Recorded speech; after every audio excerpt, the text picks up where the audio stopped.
I think one of the factors in the resistance to these ideas of discipline and of taking responsibility for yourself is people recognizing that they're not doing that in their own lives, and they get upset, and instead of looking internally, they try to attack the thing that's upsetting them.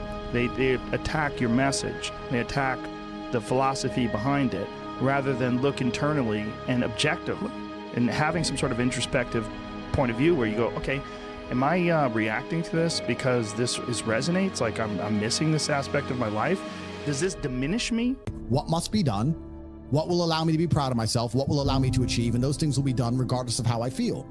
And that's how the most successful people on earth all operate. The most successful people on earth don't only do things because they feel happy about doing them. The death is bad enough, but you can take that, as terrible as it is, and make it into something that's absolutely unbearable.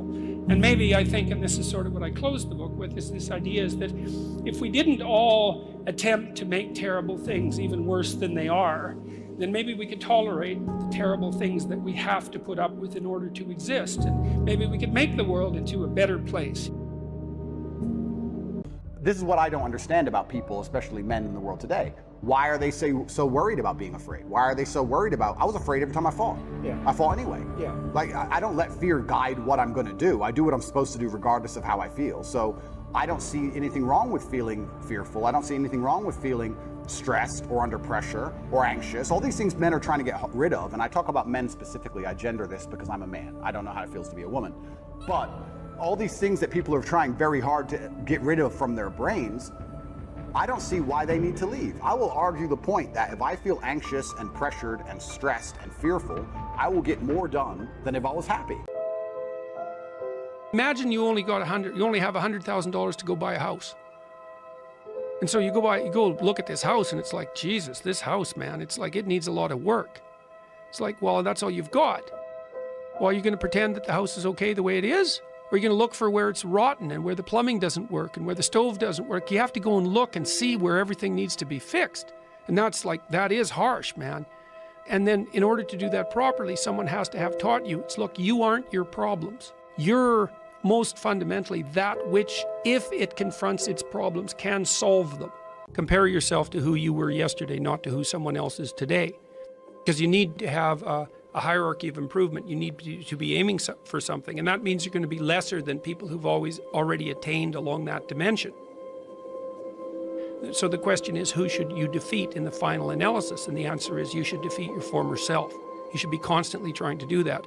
And you're the right control for yourself too, because you're the one who's had all your advantages and disadvantages. And so if you want to compete fairly with someone, then you should be competing with you. If you're improving yourself, then what you are doing is competing with your lesser self. And that lesser self would be resentful and bitter and aggressive and vengeance-seeking and all of those things that go along with having a negative moral character. And those are things that interfere with your ability to progress as you move forward through life. So it's very necessary to understand that this is why, I've been stressing this idea of personal responsibility. It's like, well, personal responsibility is to compete with yourself, is to be slightly better than yourself the next day. And it better in some way that you can actually manage, and that's humility. Like, well, I'm a flawed person, I've got all my problems. Could I be as good as person X? It's like not the right question. The right question is, could you be slightly better tomorrow than your currently flawed self? And the answer to that is, if you have enough humility to set the bar properly low, then you could be better tomorrow than you are today. Up to, let's say you have a family and children and a mortgage, you have responsibilities. You've already picked up those responsibilities. You don't just get to walk away scot-free and say, well, I don't like my job, I quit. That's no strategy. But what you might have to do is you think, well, this job is killing my soul. All right, so what do I have to do about that? Well, I have to look for another job. Well, no one wants to hire me. It's like, okay, maybe you need to educate yourself more. Maybe you need to update your curriculum vitae, your resume.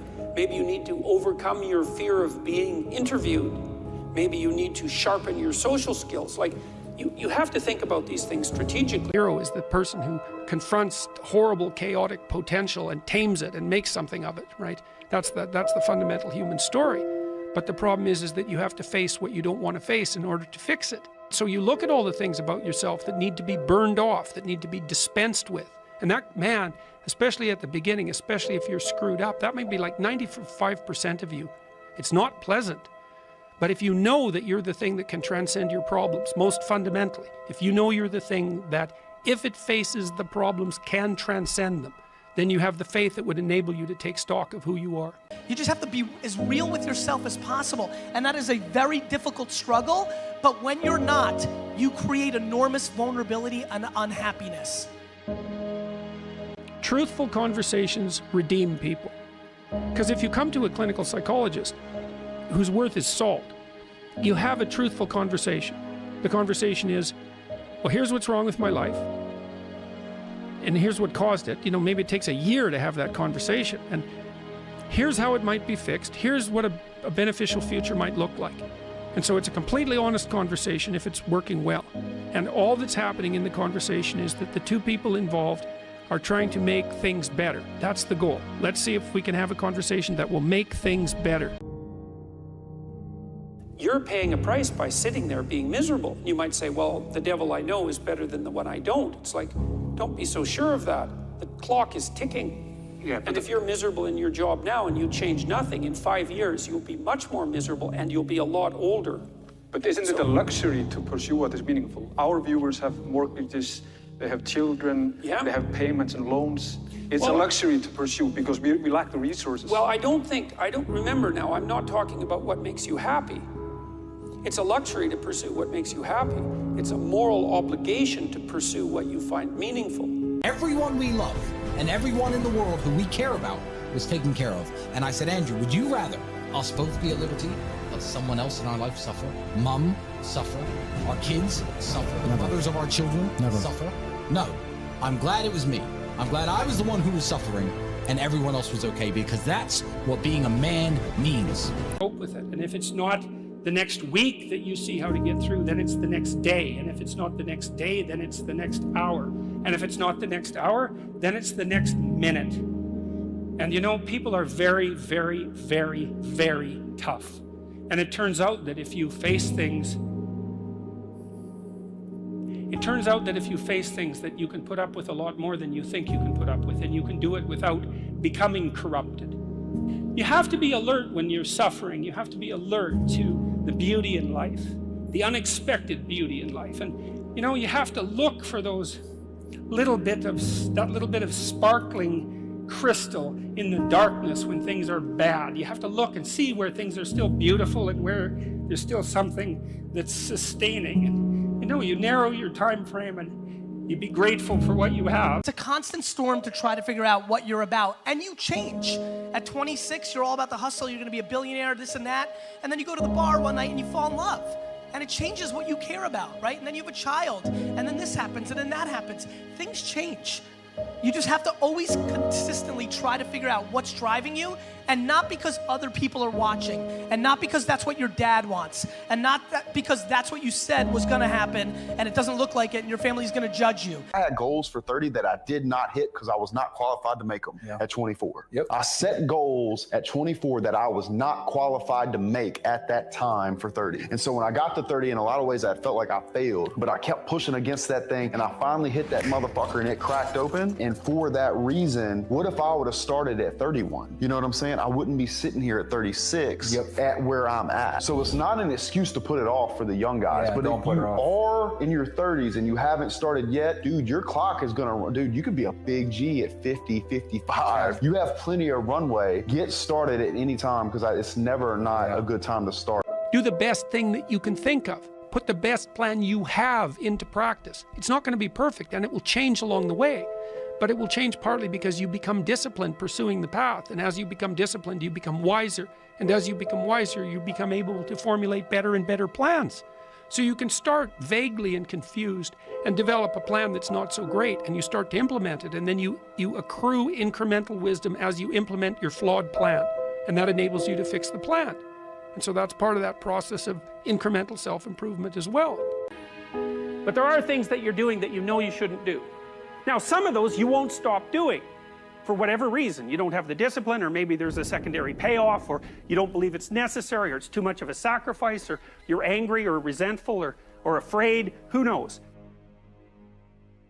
But there's another subset that you could stop doing. It might be a little thing. Well, that's fine. Stop doing it. and see what happens.